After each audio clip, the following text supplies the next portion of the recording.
নমস্কার বন্ধুরা, সবাই কেমন আছেন? আশা করি সবাই ভালো আছেন। আজকে প্রথমবার আমি সজনে পাতার ভর্তা করেছি। তার জন্য আমি প্রথমে শুকনো কলায় সজনে পাতাগুলো ভালো করে ভেজে নিয়েছি। ভেজে নেওয়ার পর দেখেন এই যে একদম মুচমুচে করছে। অবশ্য কয়েকটা একটু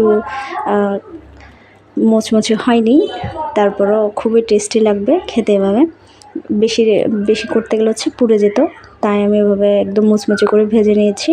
এরপর আমি তেলের মধ্যে কয়েক টুকরো রসুন, পেঁয়াজ কুচি এবং শুকনো মরিচ ভেজে নিয়ে ধনেপাতা কুচি দিয়ে এগুলো সবগুলো একসাথে মিক্স করে ফেলেছি। মিক্স করার পর আমি এখানে সরষের তেল অ্যাড করেছি। জীবনে প্রথমবার আমি এই ভর্তা বানালাম, কিন্তু আমার কাছে অসাধারণ লেগেছে। আপনারা বলতে গেলে সজনে পাতা যে সর্বরোগের মহাঔষধ বলা যায়। কারণ এই সজনে ডাঁটা খাওয়া যায়, সজনে পাতা খাওয়া যায়, সজনে ডাঁটা মানে গাছের ছাল খাওয়া যায়, বলতে গেলে কিছুই ফেলা যায় না।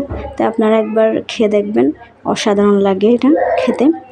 ভালো থাকবেন, টাটা।